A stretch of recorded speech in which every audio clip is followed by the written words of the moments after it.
ফাইন্না মাআল উসরি ইউসরান, ইন্না মাআল উসরি ইউসরা। আল্লাহ পাক বলেন, জেনে রাখো, দুঃখ এবং কষ্টের সাথে রয়েছে সুযোগ আর সুবিধা, আর অসচ্ছলতার সাথে রয়েছে উদার সচ্ছলতা। জোরে কোন সুবহানাল্লাহ। কাজে ভয় পাওয়ার কারণ নাই, হতাশ হওয়ার কারণ নাই। মন আশায় বুক বেঁধে রাখো। গুনাহ করেছো, হতাশ হয়ো না। যুবকদের গুনাহ করা স্বাভাবিক। ইউনিভার্সিটির ছাত্র, কলেজের ছাত্র, প্রফেসর, শিক্ষক, অফিসার ঘুষ খেয়েছেন, জিনা করা হয়েছে, মদ খাওয়া হয়েছে, মিথ্যা কথা বলা হয়েছে, যাই কিছু করেন না কেন ভয় পাওয়ার কারণ নাই, নিরাশ হওয়ার কোনো দরকার নাই। আল্লাহ পাক ডেকে বলেছেন, কুল ইয়া ইবাদিয়াল্লাযীনা আসরাফু আলা আনফুসিহিম লা তাকনাতু মির রাহমাতিল্লাহ। আরে আমার আল্লাহর মতো এত ভালো আর কেউ আছে? এত দরদ আর কারো আছে? আমার আল্লাহ বলেন, ও নবী, আপনি শুনায় দেন, হে আল্লাহর বান্দারা, তোমরা যারা নিজেদের উপরে বাড়াবাড়ি করেছো, নিজেদের উপরে জুলুম করেছো, অত্যাচার করেছো, আমি আল্লাহর রহমত থেকে নিরাশ হয়ে যেও না। মানুষ যদি অপরাধ করে, বাপের সাথে অপরাধ করেছে, মায়ের সাথে অপরাধ করেছে, মা বাবা সন্তানের চাইতে এত বড় কল্যাণকামী তো আর কেউ নাই, কিন্তু মা বাবা কোনোদিন বলে না, আয় আমার ছেলে তোরে মাফ করে দেই, এরকম বলে নাকি? মন চায় ছেলে যদি মাপ চাইতো, খুশি হয়ে মাফ করে দিতাম, কিন্তু কেন যে আসে না, ডাকে না যে আয় মাফ করে দেই।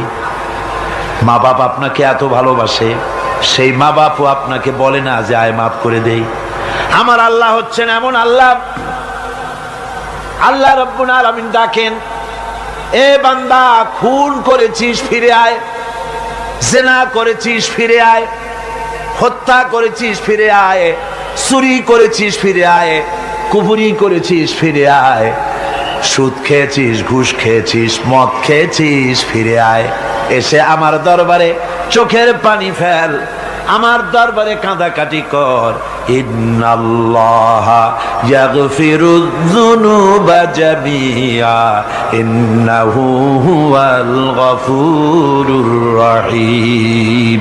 আমার দরবারে চোখের পানি ফেলে কাঁদ, আমি রব্বুল আলামিন জিন্দেগীর গুনাহ মাফ করে দেব। সুবহানাল্লাহ কোন, সুবহানাল্লাহ কোন। আমার কাছে কান, চোখের পানি ফেল। আল্লাহ রাব্বুল আলামিনের কাছে বান্দার দুইটা ফোঁটা বেশি প্রিয়। একটা হলো জিহাদের ময়দানে যে রক্ত ফোঁটা দেওয়া হয়, এটা আল্লাহর কাছে প্রিয়। আর আল্লাহর ভয়তে গুনার জন্য লজ্জা করে, অনুশোচনা করে বান্দা যখন চোখের পানি ছেড়ে দেয়, আল্লাহর কাছে এটা অত্যন্ত প্রিয়।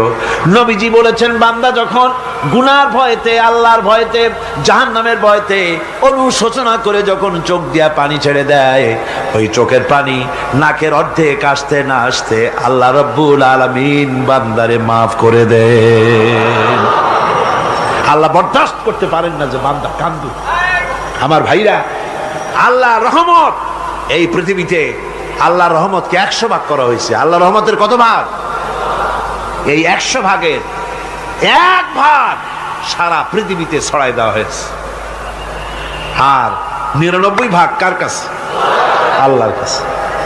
একটা ভাগ দুনিয়া ছড়ানো হয়েছে আদম আলাইহিস সালাম থেকে নিয়ে এই পর্যন্ত, এখান থেকে নিয়ে কিয়ামত পর্যন্ত পৃথিবীতে যত মানুষ আসবে, যত প্রাণী আসবে, তাদের মধ্যে প্রাণী জগতেও গাবি তার বাছুরকে ভালোবাসে, ঠিক কিনা? হাতি তার বাচ্চাকে ভালোবাসে, ঠিক কিনা? মুরগি তার বাচ্চাকে ভালোবাসে কিনা? প্রত্যেক মাই তার সন্তানকে ভালোবাসে মানুষের মতো। এই ভালোবাসা, স্নেহ, এই মমতা, এই করুণা, এই মহব্বত একটা ভাগ দুনিয়ায় দেওয়ার পর আপনি আর আমি যতটুকুন ভাগে পেয়েছি সেই মহব্বতে, স্ত্রীর মহব্বতে অস্থির, মায়ের মহব্বতে অস্থির, সন্তানের মহব্বতে অস্থির। এখন চিন্তা করেন, একটা ভাগ সারা পৃথিবীতে বিতরণ করার পর যেটুক পেয়েছি তাতে যদি এত মহব্বত হয়, তাহলে এর 99 ভাগ মহব্বত যে আল্লাহর কাছে জমা আছে, এই বান্দার জন্য তার কত মহব্বত, এই বান্দার জন্য কত করুণা তার, কত মহব্বত তার, কত দয়া তার। এজন্য আল্লাহ রাব্বুল আলামিন বলেছেন, নাব্বি ইবাদি আন্নী আনাল গফুরুর রহিম। ও আমার নবী, সুসংবাদ দিয়ে দাও, বান্দাদেরকে শোনায় দাও যে আমি আল্লাহ তাআলা ক্ষমাশীল আর দয়াবান। হুজুর কাঁদতেছিলেন, হযরত ওমর রাদিয়াল্লাহু তাআলা আনহু এসে দেখেন হুজুর একা কাঁদতেছে। হুজুর জিজ্ঞেস করছেন, হযরত ওমর জিজ্ঞেস করলেন, হুজুর আপনি কাঁদেন কেন একা একা? হযরত ওমর বলেন, আমি যখন প্রশ্ন করলাম নবীজি বললেন, আমার কাছে কিছু আগে জিবরাইল এসেছিলেন, জিবরাইল এসে আমাকে বললেন আল্লাহ পাক বলেছেন, হে আমার নবী, ইসলামের ভিতরে থেকে যে সমস্ত মানুষগুলো ইসলামের ভিতরে থেকে চুল আর দাড়ি পাকায় দিছে, কিয়ামতের দিন এই লোকগুলারে আমি শাস্তি দিতে আমার শরম হবে। হযরত ওমর বলেন, হুজুর উম্মতের জন্য কত বড় খোঁজ খবর এটা, আর আপনি কাঁদতেছেন। হুজুর বলেন, ওমর তুমি জানো না আমার কান্নার কারণ ভিন্ন। আমার কান্নার কারণ হলো যে আল্লাহ রাব্বুল আলামিন কিয়ামতের দিন দাড়ি চুল পাকা বান্দারে শাস্তি দিতে শরম করবেন, সেই দাড়ি চুল পাকা বান্দাগুলি আল্লাহর সাথে নাফরমানি করতে শরম করে না। আমি এই লজ্জায় কাঁদতেছি।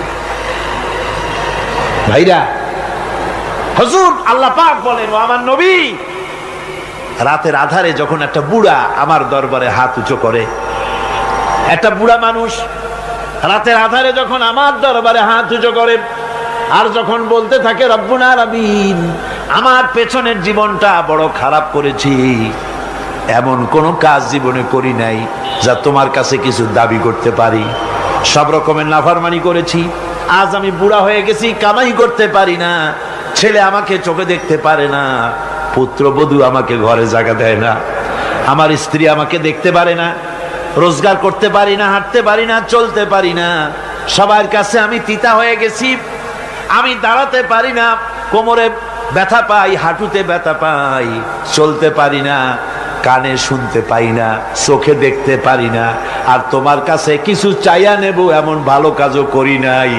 এইভাবে যখন বান্দা কাঁদতে থাকে আমার দরবারে, ও আমার হাবিব আমার রহমতের দরিয়ায় জোশ মেরে যায়, আমার শরম হয় এই বুড়াটারে কেমনে খালি হাতে ফিরাইয়া দেই। সুবহানাল্লাহ, সুবহানাল্লাহ। আমার আল্লাহর এত দয়া, আমার আল্লাহর এত মায়া, এত মহব্বত। আমার আল্লাহ রাব্বুল আলামিন বলেন, وَإِذَا سَأَلَكَ عِبَادِي عَنِّي فَإِنِّي قَرِيبٌ। ও আমার হাবিব, আমার বান্দা আমার ব্যাপারে প্রশ্ন করে, আমি বান্দার একদম নিকটে। কোরআন শরীফের ভিতরে যত জায়গায় রাসূলকে বলা হয়েছে সুয়ালের কথা, আপনাকে প্রশ্ন করা হয়, আল্লাহ তার জবাব কুল এই কথা বলে জবাব দিয়েছেন। যত জায়গায় সুয়াল এসেছে, যেমন কোরআনে কারীমের মধ্যে আল্লাহ পাক বলেন, ওয়ায়াসআলুনাকা আনিল মাহিদ, মেয়েদের হায়েজ সম্পর্কে জিজ্ঞাসা করা হয়, কুল হিয়া আযা, হে নবী আপনি বলুন। এভাবে করে কুল দিয়ে জবাব দেওয়া হচ্ছে। আবার প্রশ্ন করা হচ্ছে, ওয়ায়াসআলুনাকা আনিল আনফাল, এই গনিমতের মাল সম্পর্কে হুজুর আপনাকে, হে নবী আপনাকে প্রশ্ন করা হয়। আল্লাহ কুল দিয়া জবাব দিলেন, আল্লাহ বলেন আপনি বলেন। ওয়ায়াসআলুনাকা আনিল খামরি ওয়াল মাইসির, আল্লাহ পাক বলেন নবী আপনারে প্রশ্ন করা হয়, কুল ফিহিমা ইসমুন কাবীর, আল্লাহ কুল দিয়া বললেন তুমি বলো। আবার বলা হলো ওয়ায়াসআলুনাকা আনিল আহিল্লা, কুল হিয়া মাওয়াকিতু লিন্নাস।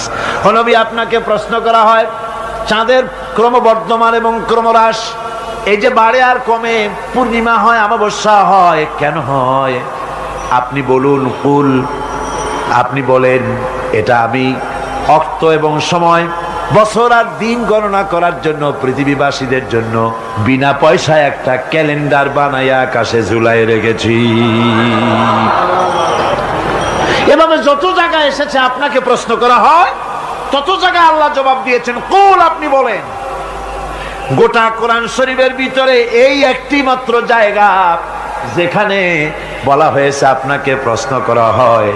আল্লাহ এখানে বলতে পারতেন কুল, আপনি বলেন, আল্লাহ তোমাদের নিকটবর্তী, এভাবে জবাব হয় নাই। এটা কায়দাটা হলো এই, আল্লাহ বলতেছেন ওয়াইজা সালাকা ইবাদি, ও আমার নবী, প্রশ্ন তো আমার বান্দারা আমার ব্যাপারে করেছে, এবার আপনার জবাবের কোনো দরকার নাই। প্রশ্ন আমার ব্যাপারে, আমি নিজে জবাব দিয়ে দেই, ফা ইন্নী কারীব। ও বান্দা, আমার ব্যাপারে প্রশ্ন করেছিস, জবাব আমি দেই, আমি তোর সবচাইতে বেশি নিকটে। সুবহানাল্লাহ, কত নিকটে? ওয়া নাহনু আকরাবু ইলাইহি মিন হাবলিল ওয়ারিদ। তোর যেই রগ, এই শাহরগের চাইতেও আমি তোর বেশি কাছে। সুবহানাল্লাহ। আমারে ডাক, আমারে ডাক, কলিজা দিয়া ডাক, অন্তর দিয়ে ডাক। মনের থেকে মানুষ যদি ডাকে, মুখের ডাক আর মনের ডাক এক জিনিস নয়। দিল সে জুবাত নিকলতি হ্যায়, असर रखती है पर नहीं मगर ताकते परवाज रखती है। দিল থেকে যে কথা বেরোয় তা প্রভাব বিস্তার করে, ডানা নাই কিন্তু ওড়ার ক্ষমতা রাখে। মনের কথাই ভিন্ন। মন থেকে, দিল থেকে, কলিজা থেকে, অন্তরের গভীর কন্দর থেকে মুহাব্বতের সাথে কেউ যদি একবার বলে আল্লাহ, বলেন আল্লাহ, আল্লাহ, আল্লাহ, আল্লাহ রাব্বুল আলামিন বলেন, অন্তরের অন্তঃস্থল থেকে একটি বার যদি বান্দা বলেন আল্লাহ, আল্লাহ বলেন 70 বার সাড়া দিয়া জিজ্ঞেস করি, বান্দা কি চাও, আমি তোমার কাছে আছি। সুবহানাল্লাহ, আমি তোর একদম কাছে, কি চাস বল, বল আমার কাছে। এমন দয়াবান, এমন মেহেরবান, এমন আল্লাহ আমাদের। সে আল্লাহ রাব্বুল আলামিন, তিনি বলছেন وقال ربكم ادعوني استجب لكم। তোমাদের রব বলেছেন আমারে ডাকো, আমি আল্লাহ ডাকের সাড়া দিয়া দেব। সুবহানাল্লাহ। কারে ডাকতে হবে? কারে ডাকতে হবে? এই বিশাল জনসমুদ্র একযোগে চিল্লা এখন কারে ডাকতে হবে? কোন পীর সাহেবকে নয়, আল্লাহর কসম কোন খাজা বাবাকে নয়, ডাকতে হবে কারে? চিল্লা এখন কারে? ওয়াকালা রাব্বুকুম উদউনি, তোমার রব তোমাকে বলতেছে আমারে ডাকো, আস্তাজিব লাকুম, আমারে ডাকবে আমি সাড়া দিয়ে দেব। সুবহানাল্লাহ। আল্লাহকে ডাকেন, কি চাই আপনার বলেন, কি চাই? আল্লাহর কাছে চান, আল্লাহ দিয়ে দিবে। দেওয়ার জায়গা আল্লাহর কাছে চাইবেন, আল্লাহ দিবেন। দেওয়ার জায়গা, চাওয়ার জায়গা হলো সেজদায় পড়ে যাবেন। আমার ভাইয়েরা, জায়গাটা চিনায় দিলাম। মাজারে যাওয়া লাগবে না, কবরে যাওয়া লাগবে না। 2 রাকাত নামাজ পড়ে সেজদায় পড়ে গিয়া যত বিপদ আছে, মুসিবত আছে, সেজদার মধ্যে চোখের পানি ছেড়ে দেন আর কেন্দে কেন্দে জীবনের কথা বলেন। আল্লাহ রাব্বুল আলামিন আপনার আওয়াজ শুনবেন আর দোয়া কবুল করে নিবেন।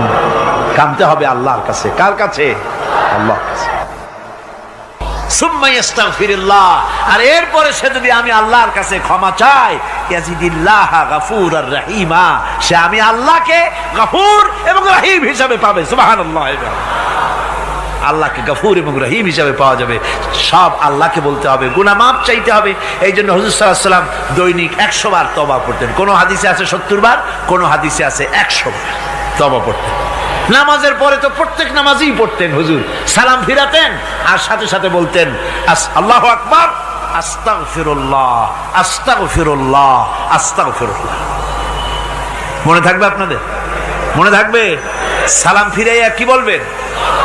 না, সালাম ফিরাবার সাথে সাথে বলবেন আল্লাহু আকবার, তারপরে পড়বেন আস্তাগফিরুল্লাহ, আস্তাগফিরুল্লাহ, আস্তাগফিরুল্লাহ। তওবা পড়বেন, আল্লাহর কাছে সবসময় গুনাহ মাফ চাইতে থাকবেন, বিনীত থাকবেন। আল্লাহকে পাওয়া যাবে, তাকে রহিম হিসেবে পাওয়া যাবে। সুতরাং ঈমান বিল্লাহ, আল্লাহর প্রতি ঈমান আনলে পরে চতুর্থ নম্বরের যে উপকারটা হবে সেটা হলো হতাশায় ভুগবে না, নিরাশায় ভুগবে না, আশায় বুক বেঁধে উঠবে, ঈমান মজবুত হবে, আল্লাহর কাছে মানুষ বিনয়ী হয়ে যাবে। এবার পঞ্চম নম্বরের উপকার আমি বলছিলাম, ঈমান বিল্লাহ, আল্লাহর প্রতি ঈমান আনলে পরে অসংখ্য উপকার হয়, অসংখ্য বৈশিষ্ট্য আছে। এর 6টা উপকারের কথা আমি বলবো। কয়টা? অসংখ্য উপকারের ভিতরে প্রধান 6টি উপকারের কথা বলবো। এর বললাম কয়টা? 4টে বলছি। এবার বলো পঞ্চম উপকারের কথা। আল্লাহর প্রতি আপনি পূর্ব পশ্চিমে কতবার মুখ ঘোরালেন, এটাই কিন্তু আপনার আসল সৎ কাজ নয়। আসল সৎ কাজ হলো আল্লাহর প্রতি ঈমান আনা। এই ঈমানের ব্যাপারে 3টা দিন আমরা পার করে দিলাম, এখনো কথা শেষ হয় নাই।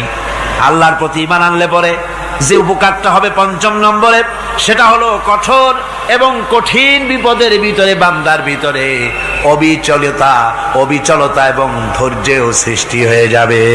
আলহামদুলিল্লাহ। কঠিন বিপদ মুসিবত আসলে পরে সে অবিচল থাকবে। সারা দুনিয়ার বিপদ আপদ, শত্রুতা, দুঃখ, কষ্ট, মুসিবত, জুলুম, নির্যাতন সবকিছু পাহাড়ের মতো উঁচু হয়ে তাকে ঘিরে ফেলবে, কিন্তু তাকে এক চুলও নাড়াতে পারবে না। আলহামদুলিল্লাহ। সারা পৃথিবী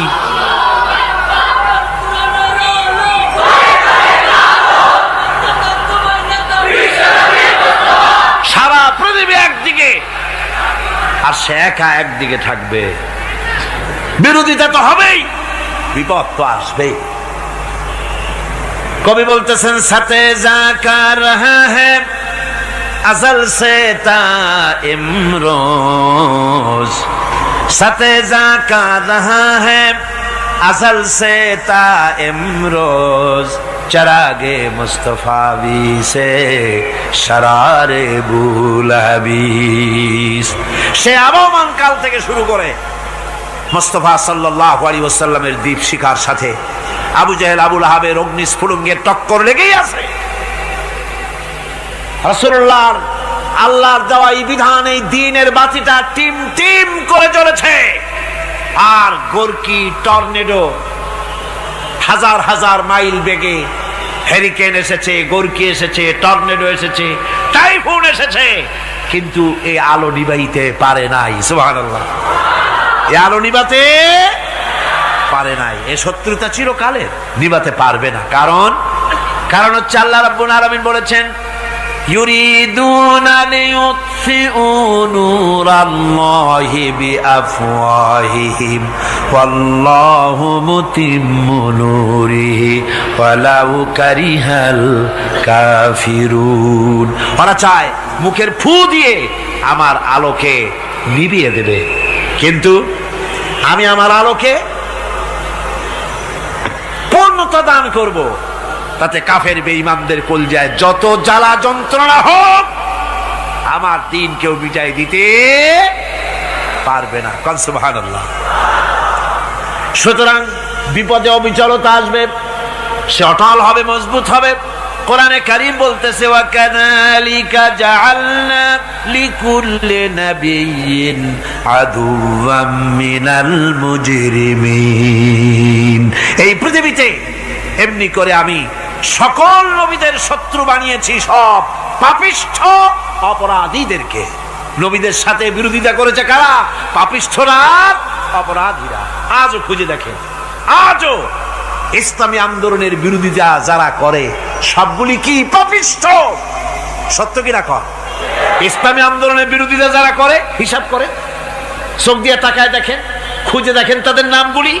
মদখোর, জিনাকার, বদমাশ, চোর, হাইজাকার, বেনামাজি, লুটেরা, মিথ্যাবাদী, সবচাইতে সমাজের নিকৃষ্ট লোকগুলি ইসলামের বিরোধিতা করে।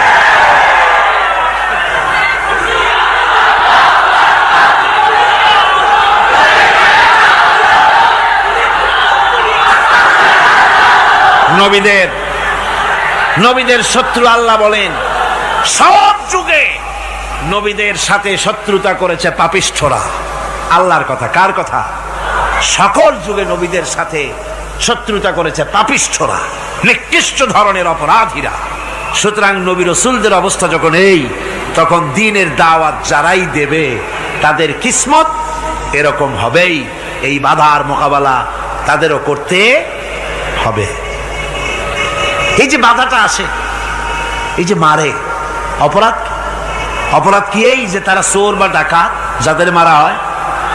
আল্লাহ রাব্বুল আলামিন বলেন অপরাধ হলো ওয়ামা নাকামু মিনহুম ইল্লা আইয়ুমিনু বিল্লাহিল আজিজিল হামিদ। অপরাধ হচ্ছে ইমানদার লোকদের উপরে নির্যাতন চালিয়েছে, অন্য কোনো কারণে নয়। কারণ একটাই, তারা আল্লাহর জমিনে আল্লাহর দ্বীন প্রতিষ্ঠা করতে চেয়েছে, আর কোনো অপরাধ না। জমিন আল্লাহর, জমিন কার? এই বিশাল জনসমুদ্র গর্জে উঠুন একযোগে, বলুন জমিন কার? আইন চলবে কার? এখানেই সংঘর্ষ বেঁধেছে আবহমান কাল ধরে। মানুষ অত্যাচারিত হয়েছে, সাহাবায়ে কেরাম অত্যাচারিত হয়েছেন। বুখারী শরীফের হাদিসে এসেছে রাসূল করিম সাল্লাল্লাহু আলাইহি ওয়াসাল্লামের কাছে হযরতে খাব্বাব গিয়ে উপস্থিত হয়েছিলেন। হযরতে খাব্বাব বলেন, হাদিসটা এভাবে লেখা হয়েছে বুখারীতে, ওয়ান খাব্বাব বিন আল-আরিদ রাদিয়াল্লাহু তাআলা আনহু قال شكونا إلى رسول الله صلى الله عليه وسلم وهو متوسد بردة له في ظل الكعبة। রাসূলুল্লাহর কাছে গেলাম, কাবা শরীফের কাছে গিয়া দেখি নবীজি একটা চাদর গায়ে দিয়ে তিনি আরাম ফরমাচ্ছিলেন কাবা শরীফের ছায়ায়। সেখানে গিয়ে বললাম, আলা তাস্তানসিরু লানা আলা তাদউ লানা ইয়া রাসূলুল্লাহ, হে আল্লাহর রাসূল, আপনি কি আমাদের জন্য আল্লাহর কাছে দোয়া চাইবেন না? আপনি কি আল্লাহর কাছে আমাদের জন্য সাহায্য চাইবেন না? আমাদের লোকগুলিকে, মুসলমানগুলিকে মারতে মারতে তো শেষ করে ফেলে দিল। তারা আমাদের সুমাইয়াকে মারলো, আমাদের খাব্বাবকে উটের সাথে পায়ের দড়ি লাগায় টানলো, আমাদের খোবায়েবকে তারা আগুনের উপরে চিৎ করে শোয়ায় রাখলো, না খায় রাখতেছে, মারতেছে, কষ্টে তো শেষ হয়ে গেলাম। হুজুর, আপনি কি আমাদের জন্য দোয়া করবেন না? হাদিস শরীফে এসেছে, নবীজি উঠে বসলেন সোজা হয়ে। নবীজি বলেন, ও আমার সাহাবী, ও খাব্বাব, শোনো, তোমাদের আগে এই পৃথিবীতে যারা দ্বীনের দাওয়াত দিতে এসেছিলেন তাদেরকে সমকালীন রাষ্ট্রশক্তি, সমাজ শক্তি তাদেরকে ধরত। ফায়ুখাজুর রাজুলো, তাদেরকে তারা ধরত। ফায়ুহফারু লাহু ফিল আরদ, আর তার জন্য জমিনের ভিতরে কবর বানাইতো। ওই কবর ফায়ুজালু ফিহা, ওই কবরের ভিতরে তাকে কোমর পর্যন্ত গেড়ে দিত। সুম্মা ইউতা বিল মানশার, এরপরে করাত আনতো।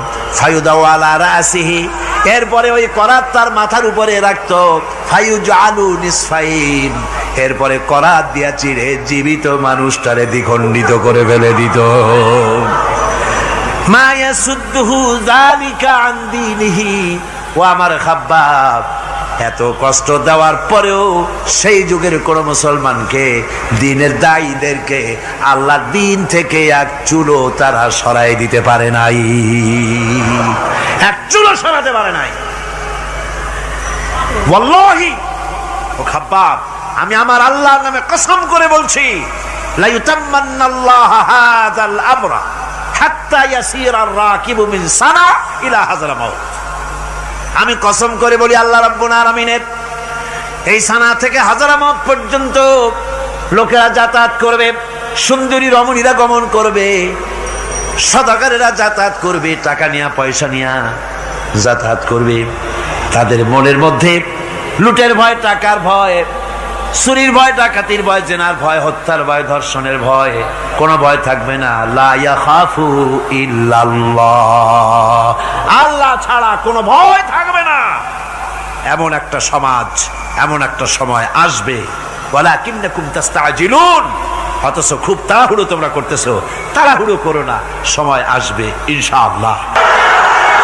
আমার ভাইয়েরা, আমার বন্ধুগণ, কঠিন বিপদে অবিচলতা এবং ধৈর্যের দৃষ্টান্ত রেখে গেছেন আম্বিয়া আলাইহিমুস সালাম। সুবহানাল্লাহ। কঠিন বিপদে অবিচলতা, দৃঢ়তা, ধৈর্য কারে বলে, তার দৃষ্টান্ত কারা রেখেছেন? আম্বিয়া আলাইহিমুস সালাম। ওনারাই আমাদের আদর্শ, নবীরাই আদর্শ। সাহাবায়ে কেরাম রিদওয়ানুল্লাহ তাআলা আলাইহিম আজমাইন আমাদের আদর্শ। ভাইরা আমার, মুসা আলাইহিস সালামকে ফেরাউন যখন ঘিরে ফেলে দিল, কোরআনের সব কথা গল্প গুজবার ইতিহাসের জন্য লেখা হয় নাই। কোরআনের মধ্যে যা লেখা হয়েছে সব বান্দাদের উপদেশের জন্য, যাতে করে লোকেরা চিরটা কাল এর থেকে উপদেশ নেওয়া নিজেদের তৈরি করতে পারে। জোরে বলেন সুবহানাল্লাহ। মুসা আলাইহিস সালামের কথা আল্লাহ বলেন, ফেরাউন তাকে ঘিরে ফেলে দিল, পালাবার রাস্তা নাই।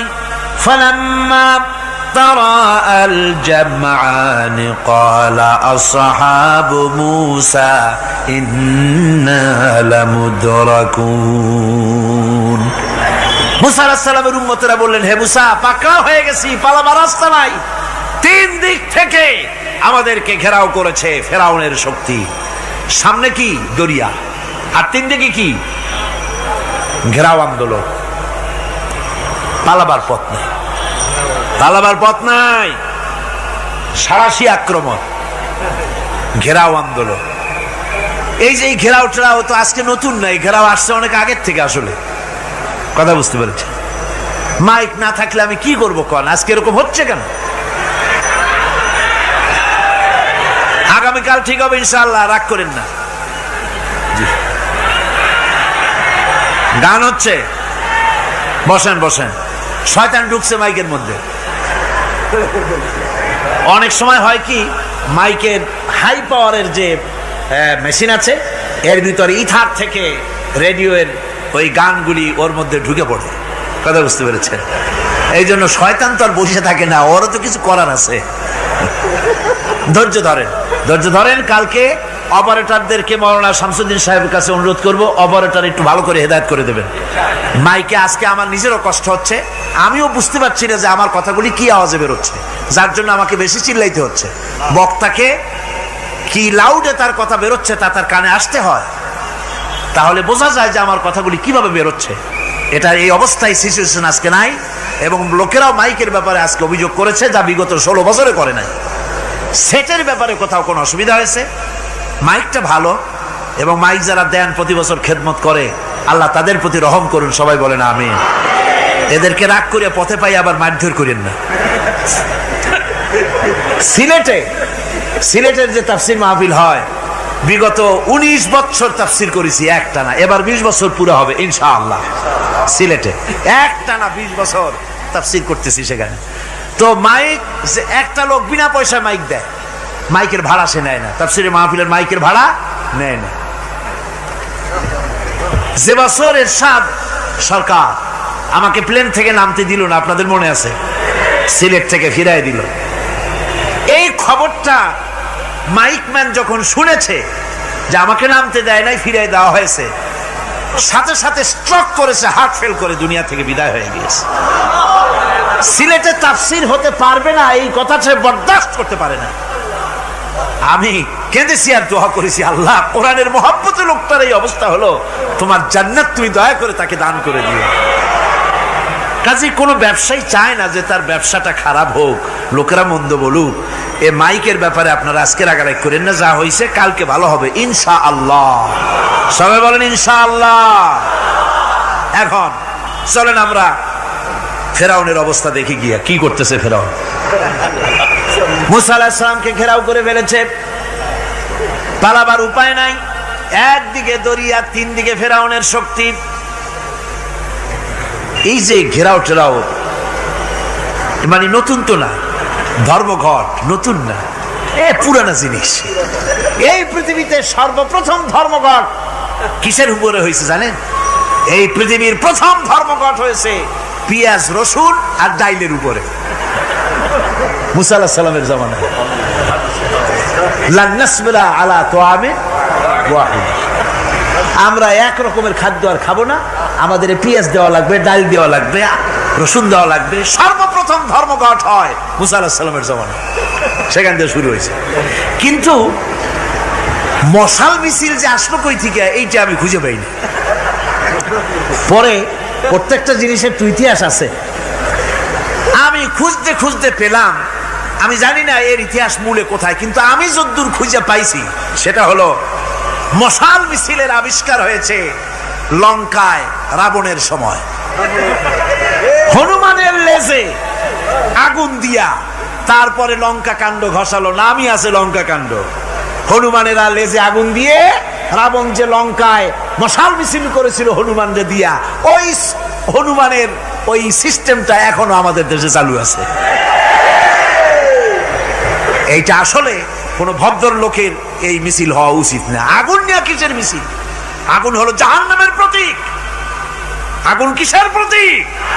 জাহান্নামের প্রতীক। যদিও আমাদের উপকারে লাগে, কাজে লাগে। সুতরাং আমরা যা করব, প্রত্যেকটা জিনিসের পেছনে সুন্নতে নববীর কোনো না কিছু থাকতে হবে। কথা বুঝতে পেরেছেন? তিন দিক থেকে ঘেরাও হয়ে গেছে, পালাবার কোনো রাস্তা। হযরতে মুসা আলাইহিস সালামের কাছে উম্মতেরা বললেন, পালাবার তো কোনো পথ নাই, এখন উপায়টা কি? আমাদের তো আর উপায় নাই। মুসা আলাইহিস সালাম দেখেন বিপদে পড়ে গেছেন, কিন্তু ধৈর্য হারান নাই, ভয় পান নাই। ভয় পাইছিলেন? ভয় পেয়েছেন? প্রশ্নই ওঠে না। মুসা আলাইহিস সালাম আল্লাহ পাক যাদেরকে বলেছেন উলুল আযম রাসূল, যাদের বলেছেন তার মধ্যে হযরত মুসা একজন উলুল আযম পয়গম্বর। চারটিখানি কথা না, আল্লাহ কথা বলছেন তার সাথে, কালিমুল্লাহ তিনি। সুবহানাল্লাহ। কর মুসা আলাইহিস সালাম শোনালেন, কাল্লা ইন্না মাইয়া রাব্বি সায়াহদিন। কখনো নয়, আমার উম্মতেরা ভয় পেও না, আমার রব অবশ্যই আমাকে পথ দেখাবেন। সুবহানাল্লাহ। তিন দিক থেকে শত্রু, একদিকে দরিয়া, পালাবার কোন রাস্তা নাই। সেখানে দৃঢ়তার সাথে তিনি বলছেন, অবশ্যই আমার আল্লাহ আমারে পথ দেখাবে। সুবহানাল্লাহ। নবীরা এই দৃঢ়তা দেখিয়েছেন, অবিচলতা দেখাইছেন। আল্লাহ পাক মুসা আলাইহিস সালাম যখন এই দৃঢ়তা দেখালেন, এই অবিচলতা দেখালেন, সঙ্গে সঙ্গে জিবরাইল এসে হাজির হয়ে গেলেন। আল্লাহ পাক বলেন, ফাআওহাইনা ইলা মূসা আন আদরিব বিআসাকাল বাহরা ফানফালাকা ফাকানা কুল্লু ফিরকিন কাত্তাউদিল আযীম। মূসা আলাইহিস সালামকে আমি ওহী নাযিল করলাম, তাকে বললাম হাতে যে লাঠি আছে, এই লাঠি দিয়ে আঘাত করো দরিয়ার উপরে। দরিয়ার উপরে আঘাত করলেন, একটা রাস্তা হয় নাই, 12টা রাস্তা তৈরি হয়ে গেল। আর দেওয়ালগুলা পাহাড়ের মতো উঁচা হয়ে গেল। দরিয়ার ভিতরে পাহাড়ের মতো উঁচা, মজবুত 12টা রাস্তা। এবার মুসা আলাইহিস সালাম তার দলবল নিয়ে চললেন। আল্লাহ রাব্বুল আলামিন বলেন, ওয়া আনজাইনা মূসা ওয়া মান মাআহু আজমাইন। মুসা এবং তার সাথী সঙ্গীদেরকে আমি পার করে দিলাম। মুসা আলাইহিস সালাম এবং তার সাথী সঙ্গী নিয়ে যখন দরিয়ার মাঝখানে আসছে, ফেরাউন তার দলবল নিয়ে এসে গেছে। আসে দেখে নদীর মধ্যে রাস্তা। বাবা, খুব তো কায়দা। ও মনে করছে ওর বাজানের তৈরি করা ডিস্ট্রিক্ট বোর্ডের রাস্তা। ওর লোকজন নিয়ে নেমে গেছে দরিয়ার ভিতরে, ও আসছে মাঝখানে। মুসা আলাইহিস সালাম চলে গেছেন ওপার, দরিয়া পার। মাঝখানে যখন এসে গেল, আল্লাহ রাব্বুল আলামিন পানিকে অর্ডার করলেন কুন। আল্লাহর তো বটন টেপা লাগে না, মুখ দিয়া কোনো হুকুম করা লাগে না, শুধু বলেন কুন। যে ব্যাপারে কুন বলেন ফায়াকুন, সাথে সাথে হয়ে যায়। আল্লাহ বললেন কুন, আর অমনি রাস্তা বন্ধ হয়ে গেল। এবার তুফান শুরু হয়েছে নদীতে, ঢেউয়ের উপরে ঢেউ, মৌজুন কাল জিবাল, পাহাড়ের মতো উঁচু হয়ে হয়ে ঢেউ আসতেছে। দলবল ঘোড়া আর অস্ত্রপাতি যা ছিল সব মরিয়া শেষ। এবার ফেরাউন একা উপরে ওঠে আর নিচে নামে, পানি খেতে খেতে পেটের কাম সারা, জনমের খাওয়া খাইছে পানি। এখন জান যায়, বাঁচবার আর উপায় না, বাঁচবার আর উপায় নাই। ফেরাউন তার নিজের জীবন সম্পর্কে হতাশ হয়ে গেল। এবার ফেরাউন বলতেছে, আমানতু আন্নাহু লা ইলাহা ইল্লাল্লাযী আমানাত বিহি বানু ইসরাঈল। আমি ঈমান আনলাম, আমি ঈমান আনলাম আল্লাহ ছাড়া কোনো ইলাহা নাই। ওই আল্লাহর উপর ঈমান আনলাম যে আল্লাহর উপর ঈমান এনেছে বনি ইসরাঈলেরা। আল্লাহ যাতে ঠিক পায় যে কোন আল্লাহর উপর ঈমান আনছে। বনি ইসরাঈলের আল্লাহর উপর ঈমান আনলাম। আল্লাহ এই তো মুসলমান হয়ে গেছি, এরপরও আমারে সুবাও কেন? আল্লাহ রাব্বুল আলামিন জবাবে বলেন, আল আন, এখন ওয়াকাদ আসাইতা ক্বাবলু ওয়া কুনতা মিনাল মুফসিদিন। এখন ঈমান আনার কথা বলছো, অথচ যুগের পর যুগ, বছরের পর বছর ধরে আমার মানুষের উপরে মন গড়া আইন চালায়েছ, আমার পয়গম্বরের সাথে বেয়াদবি করেছ। আজ তোমাকে আমি ছাড়ছি না, তোমাকে আজকে ছেড়ে দেব না, আমি তোমাকে মারব। আর সমস্ত প্রাণীগুলিকে, স্থলচর প্রাণীগুলিকে আল্লাহ পাক অর্ডার দিয়া দিলেন, এই ফেরাউনের লাশকে ডুবাবি না, পচাবি না, খাবি না। আল ইয়াউমা নুনাজ্জিকা বিবাদানিক, আমি তোমার শরীরে বাঁচায় দেব। পোকে খাবে না, পানিতে পচবে না, মাছে খাবে না, কুমিরে খাবে না, দুনিয়ার কোনো পশুতে খাবে না। আমি তোরে শুটকি বানাইয়া রাখবো, যাতে করে দুনিয়ার সমস্ত ফেরাউন যত যুগে যুগে আসে তোরে দেখে যেন হেদায়েত নিতে পারে। ফেরাউনকে আল্লাহ শুটকি বানায় রাখছে। আমি ফেরাউনদের লাশ দেখেছি ব্রিটিশ মিউজিয়ামে। ফেরাউন তো একটা না, অনেকগুলা। আসলদারে অবশ্য দেখিনি। ব্রিটিশ মিউজিয়ামে ওই ফেরাউনগুলার লাশ যখন অসুবিধা হয়, মমিগুলি, তখন ইংল্যান্ডে নিয়ে যায় চিকিৎসা করাবার জন্য। চোখ টোক আছে গর্তের ভিতরে, তারপরে চামড়া টামড়া হাড়ের সাথে মিশানো, ওইভাবে চেহারা দেখলে মনে হয় যে সত্যি ফেরাউনিগুলা। আর ব্রিটিশের কাম মিশর থেকে না আনছে এমন কোনো জিনিস নাই। আমি সেখানে এক বক্তৃতা বলছিলাম, আপনারা এদের এখন সভ্য, এদের এখন ভদ্র, এরা হলো ইন্টারন্যাশনাল চোর। ওরা সারা দুনিয়া চুরি করেছে। লন্ডনে বক্তৃতা করেছি, সারাটা দুনিয়া চুরি করছে, আমাদের দেশকে শোষণ করেছে। এই বিশাল ভূভাগকে শোষণ করে ইংল্যান্ডের দ্বীপটাকে তারা সাজাইছে। তারা ময়ূর সিংহাসনের, শাহজাহানের ময়ূর সিংহাসনের ময়ূরের বাম চোখে কোহিনূর মণি লাগাইছিলেন। শাহজাহান ময়ূরের ডান চোখে কোহিনূর মণি লাগায় নাই। কোহিনূর মণির অনেক দাম, আমি দেখে এসেছি মণি। এখন সেটা কুইন এলিজাবেথের মুকুটে শোভা পাচ্ছে। সেই মণি এমনি বলে প্রবাদে 7 রাজার ধন এক মাণিক্য, বলেন এরকম, অনেক দাম। শাহজাহান দেখালেন, আমি মুসলমান, আমার কাছে এটার দাম নাই, এই জন্য ময়ূরের ডান চোখে লাগালাম না, বাম চোখে লাগাই দিলাম। এইটারে চুরি করছে। তারপরে মিশর থেকে, মিশরের মমি চুরি করেছে, জুতা চুরি করছে, ছাতি চুরি করছে, পিসা চুরি করেছে। আমি বললাম, এগুলা কি ভদ্রলোক নাকি? এরা জুতা চোর, পিসা চোর, লাঠি চোর, সব চুরি করেছে। যাই দেখেন ব্রিটিশ মিউজিয়ামের মধ্যে সব দুনিয়ার চুরি করা জিনিস নিয়ে তারা মানুষকে দেখাইয়া পয়সা অর্জন করছে। টিপু সুলতানের তরবারিটা পর্যন্ত চুরি করেছে। আজ পর্যন্ত ব্রিটিশ মিউজিয়ামে টিপু সুলতানের তরবারিটা আছে, আমি তরবারিটা দেখে এসেছি। আমার বন্ধুগণ, বলতেছিলাম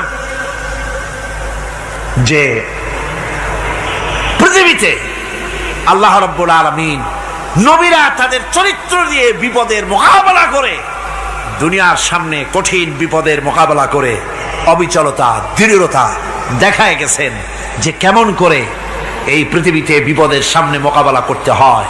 ধৈর্য ধরতে হবে, বিপদ আসবে পাহাড় সমান হয়ে, আপনাকে ধৈর্য ধারণ করতে হবে সেভাবে বুক বেঁধে। যেহেতু এটা যদি বিশ্বাস হয় যে আমার কিসমতে যা আছে তার থেকে বেশি কিছু হবে না, তাহলেই আপনার ধৈর্য আসবে, ভয় পাবেন না। কথা ঠিক কিনা কন? এবারে হযরত হুদ আলাইহিস সালাম সম্পর্কে আল্লাহ রাব্বুল আলামিন বলেন, হযরতে হুদকে যখন ষড়যন্ত্র হলো, কাফির বেঈমানেরা তাকে মেরে ফেলার জন্য যখন সরকারি ষড়যন্ত্রে লিপ্ত হয়ে গেল, হযরতে হুদ সমাজের এই চ্যালেঞ্জের মোকাবেলা করলেন। হযরত হুদ বলেন, ফাকিদুনি জামিআন সুম্মা লা তুনজিরুন ইন্নী তাওয়াক্কালতু আলাল্লাহি রাব্বি ওয়া রাব্বিকুম। তোমরা তোমাদের ষড়যন্ত্র আমার বিরুদ্ধে যত পারো আমার বিরুদ্ধে ষড়যন্ত্র চালাও, এতটুকুন আমার অবকাশ দিও না। আমি এমন আল্লাহর উপরে ভরসা করেছি যার হাতের ভিতরে তোমাদেরও জান আর আমারও জান। যা পারো তাই করো। সরকার সমস্ত শক্তি একত্রিত হয়ে আমার মোকাবেলা করো। একদিকে হুদ আলাইহিস সালাম, আর একদিকে গোটা জাতি। হযরত হুদ ভয় পায় নাই। সুবহানাল্লাহ কোন? ঈমান বিল্লাহ মানুষের কলিজাকে এভাবে শক্ত করে দেয়। কোন আলহামদুলিল্লাহ।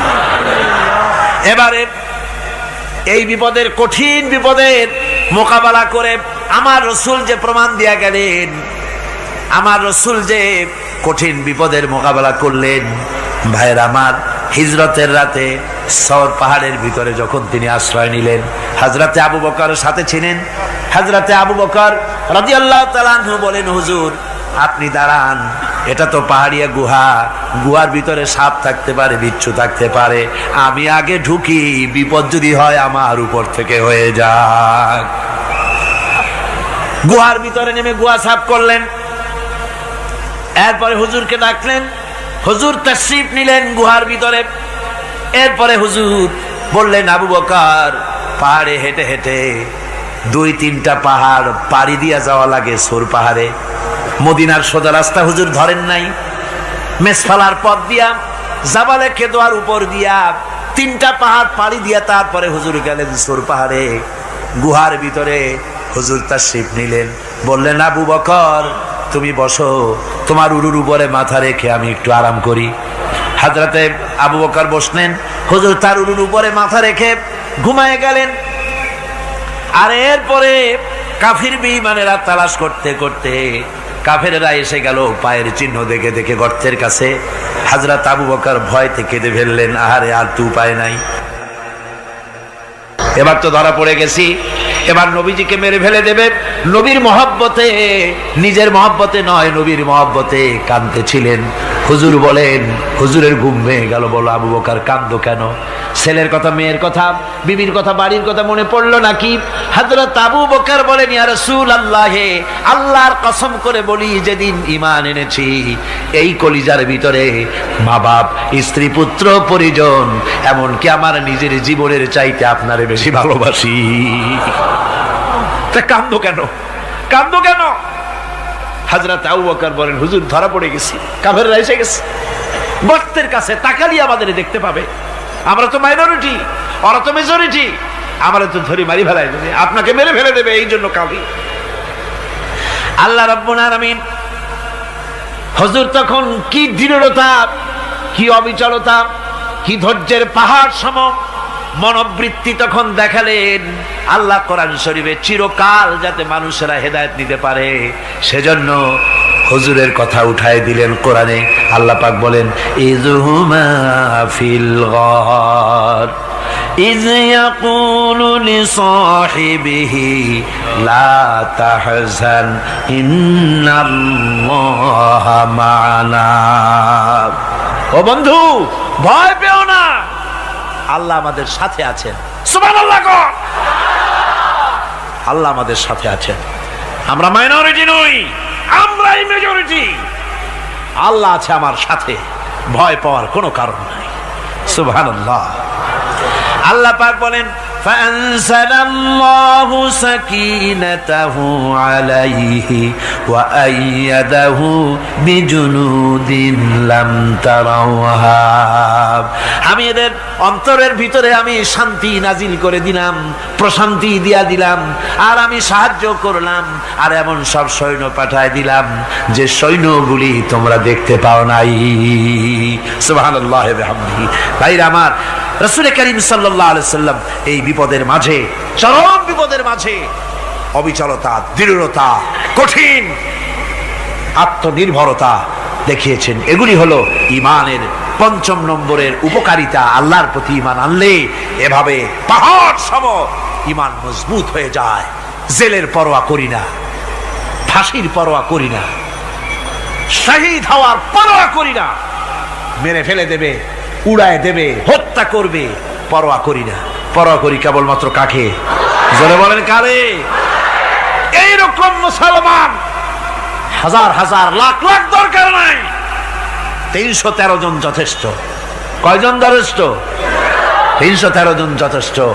বদরে যারা জান দিয়ে মাল দিয়ে দ্বীনকে প্রতিষ্ঠিত করেছিলেন, এরকম 313 জনই যথেষ্ট ছিল। এই দৃঢ়তা, এই অবিচলতা, এই ঈমান, এই ধৈর্য শিক্ষা দেয়, এই উপকার করে ঈমান বিল্লাহ। আল্লাহর প্রতি ঈমান আনলে এভাবে পাহাড়ের মতো শক্ত হয়ে যায় কলিজা। কোন আলহামদুলিল্লাহ। আমার বন্ধুগণ, এবার আমি বলবো সর্বশেষ উপকারের কথাটা বলি, মোনাজাত ছেড়ে দেব। কয়টার কথা বলছিলাম? উপকার 6টা উপকারের কথা বলেছি। অনেকগুলি বৈশিষ্ট্য, অনেকগুলি উপকারের মধ্যে আল্লাহর প্রতি ঈমানের 6টা উপকারের কথা 5টা বলা হয়ে গেছে। এবার 6ষ্ঠ নম্বর এবং শেষ নম্বর, এটা হচ্ছে আল্লাহর প্রতি ঈমান আনলে পরে তার দ্বারা সবচাইতে বেশি ফায়দা পায় সমাজ এবং রাষ্ট্র। কোন আলহামদুলিল্লাহ, কোন আলহামদুলিল্লাহ। আল্লাহর প্রতি ঈমানের দ্বারা নৈতিক সংশোধন হয় এবং রাষ্ট্র আর সমাজ সবচাইতে বেশি উপকৃত হয়। কারণ হলো ঈমানদার ব্যক্তি আল্লাহর প্রতি যে ঈমান এনেছে, তার মনের মধ্যে ধারণা এটা হয়, আমার কোনো কাজ তো গোপন থাকে না। ইন্নাল্লাহা লা ইয়াখফা আলাইহি শাইউন ফিল আরদি ওয়ালা ফিস সামা। আল্লাহর কাছে গোপন বলতে কিছু নাই, আকাশেও নাই, জমিনেও নাই, কোনো কিছু গোপন নাই। সুতরাং আমি যা করি সব আল্লাহ দেখেন এবং শোনেন। এমনকি মানুষ যে কল্পনা করে, সে কল্পনাও আল্লাহ টের পায় না, নাকি? টের পায় কিনা? ওয়াইন তুবদু মিন আনফুসিকুম আও তুখফুহু ইউহাসিবুকুম বিহিল্লাহ। মনের ভিতরে যে কল্পনা করো, আল্লাহ পাক বলেন এই কল্পনারও হিসাব আমি রব্বুল আলামিন তোমার কাছ থেকে নেব। ফায়ুআযযিবু মান ইয়াশাউ, যারে খুশি শাস্তি দেব, আর যারে খুশি আমি maaf করে দেব। জোরে বলেন সুবহানাল্লাহ। ফায়াগফিরু লিমান ইয়াশা ওয়া ইউআযযিবু মান ইয়াশা, যারে খুশি maaf করব, যারে খুশি শাস্তি দেব, কল্পনারও হিসাব নেব। এই কথা মুমিনের যদি জানা থাকে, তাহলে আর তার কোনো চিন্তা থাকে না, তার নৈতিক চরিত্র ভালো হয়ে যায়। কোন সুবহানাল্লাহ। আমার বন্ধুগণ, ঈমানদার লোক, আল্লাহর প্রতি ঈমান আসলে পরে সমাজ উপকৃত হয়, রাষ্ট্র উপকৃত হয়ে যায়। যেহেতু বান্দা জানে আমি দায়িত্বহীন কোনো কথা বলতে পারবো না, দায়িত্বহীন কোনো কাজ করতে পারবো না। আল্লাহ পাক বলেছেন, মা ইয়ালফিযু মিন কাউলিন ইল্লা লাদাইহি রাকীবুন আতীদ। বান্দা এমন কোনো কথা বলে না যে কথা আমার ফেরেশতারা রেকর্ড করে না রাখে। কাজী মুমিন ব্যক্তি আল্লাহর ভয়তে দায়িত্বহীন কথা বলবে না। নির্বাচন আসতে পরে রাস্তা সোনা দিয়ে বান্ধায় দেব, এই করব সেই করব, না খাইয়া কেউ মরবেন না। আসে না নির্বাচনের সময় সেরাগালি বদনারা মঞ্চে দাঁড়িয়ে কত বড় বক্তৃতা করে, ভাইয়ের আমার, বোনের আমার, এবার আমার বোতল মার্কা বাক্স, আপনারা আমাকে ভোট দিয়ে দেশ এবং জাতির আরেকবার 12:30 বাজাইবার সুযোগ দিন। এবার ক্ষমতায় গেলে কেউ না খাইয়া মরবেন না, কিন্তু কি খাইয়া মরবে তাও বলে না। এর মারফতি অর্থ হচ্ছে এই, ওরা যদি ক্ষমতায় যেতে পারে তাহলে বিষ খাইয়া হোক, গুলি খাইয়া হোক, কিছু না কিছু খেয়ে মরতে হবে। একেবারে খালি পেটে মরলে গ্যাস্ট্রিক হওয়ার সম্ভাবনা আছে। ঈমান বিল্লাহ যদি না থাকে, আল্লাহর ভয় যদি না থাকে, তাহলে দায়িত্বহীন কথা বলে। আর আল্লাহর ভয় যদি থাকে, তাহলে নৈতিকতার সংশোধন হয়ে যায়, দায়িত্বপূর্ণ কথা বলে, মানুষকে ফাঁকি দেয় না। আমার বন্ধুগণ, আল্লাহ রাব্বুল আলামিন তার বান্দা যারা আল্লাহকে ভয় করে, সে ভয় করা বান্দাগুলির মনের মধ্যেই চিন্তা এসে যায়, আমি যেখানে থাকি না কেন আল্লাহ আমাকে দেখতেছেন, শুনতেছেন। রাতে হোক দিনে হোক, যেখানে আছি আল্লাহ আমারে দেখতেছেন। আল্লাহ পাক বলতেছেন, ওয়া হুয়া মাআহুম ইজ ইউবাইতুনা মা লা ইয়ারদা মিনাল কওলি ওয়া কানা আল্লাহু বিমা ইয়ামালুনা মুহীতা। আল্লাহ পাক বলেন, আমি তো আমার বান্দার নিকটে তখনও থাকি যখন সে গোপনে গোপনে রাতের বেলায় আমার মর্জির খেলাফ পরামর্শ করে। আমার মর্জির খেলাফ পরামর্শ করতেছে রাত্রে, আমি তো তখনও কাছে থাকি, ওটা আমি শুনি। ঈমান যদি আসে, তাহলে এই সব কাজ থেকে সে বিরত থাকে। সে যদি কম হয় সেখানেও আল্লাহ, বেশিও যদি হয় সেখানেও আল্লাহ। এমন কোন জায়গা আছে নাকি চিটাগংয়ে যেখানে আপনি একটা আকাম করবেন আর আল্লাহ টের পাবে না? কোন আছে নাকি? আচ্ছা, চট্টগ্রামে না থাকুক, বাংলাদেশের কোন জায়গা আছে নাকি? পার্বত্য চট্টগ্রামে যত পাহাড় আছে, উঁচু নিচে জায়গা আছে, ওই জায়গায় বোধহয় আছে নাকি? সারা পৃথিবীতে আছে কোথাও? আল্লাহকে ফাঁকি দেওয়ার জায়গা কোথাও? সব স্পষ্ট। আল্লাহ কি ঘুমায় নাকি? ঘুমায়? তার কাছে দিনও যায়, রাতও তাই। সমানে তিনি দেখতে পান, শুনতে পান, সবকিছু দেখতে পান, সবকিছু শুনতে পান। তাকে ফাঁকি দেওয়ার কোনো উপায় নাই। এই জন্য ৬ষ্ঠ নম্বরের উপকার যেটা হয়, সেটা হলো সমাজ উপকৃত হয় ওই মানুষ দিয়ে যার মধ্যে ঈমান আছে। হযরত ওমর রাদিয়াল্লাহু তাআলা আনহু রাতের আধারে শেষ রাত্রে ঘুরতেছিলেন, দেখেন এক বাড়িতে কথা হচ্ছে, কথাবার্তার আওয়াজ পাওয়া যায়। মনে করলেন কোনো অসুখ বিসুখ নাকি। ঘরে গিয়ে কান পাচ্ছেন দেওয়ালের সাথে, শুনতে পাচ্ছেন ভিতরে বুড়ি মা তার মেয়েকে বলছে, এই মেয়ে ওঠ, উটের দুধ দোয়াই নিয়ে আসছি, এর মধ্যে পানি মিশা, তারপর সকালে বাজারে নিয়ে যা। মেয়ে বলছে, মা এই কামটা আমি পারবো না। কেন পারবি না? হযরত ওমর ফরমান জারি করেছেন, দুধে পানি মিশাতে নিষেধ করেছে, কাজে এই কাজটা আমি পারবো না। আরে বেটি, আমিরুল মুমিনিন দেখ এখন কোথায় যাই ঘুমায় আছে, সে কি দেখতেছে নাকি যে পানি মিশাই না কি মিশাই? মেয়ে বলতেছে, মা আমিরুল মুমিনিনকে ফাঁকি দেওয়া যেতে পারে, তার পুলিশ বাহিনীকে ফাঁকি দেওয়া যেতে পারে, কিন্তু আল্লাহ রাব্বুল আলামিনের চোখকে ফাঁকি দেওয়া যাবে না। হযরত ওমর এই কথা শুনে বাড়ি চলে গেলেন, আর নিজের ছেলেকে ডেকে বললেন, ছেলে আমার, অমুক জায়গায় একটা বাড়ি আছে, সেখানে একটা যুবতী মেয়ে আছে, ওই মেয়েটার বিয়ে হয়েছে কিনা শোনো, যদি বিবাহ না হয়ে থাকে তুমি তোমার নিজের বিয়ের প্রস্তাব দাও। আমিরুল মুমিনিন এই মেয়েটা সুন্দরী কেমন, স্বাস্থ্য কেমন কিছুই দেখলেন না, দেখলেন তাকওয়া। কি দেখলেন? আল্লাহর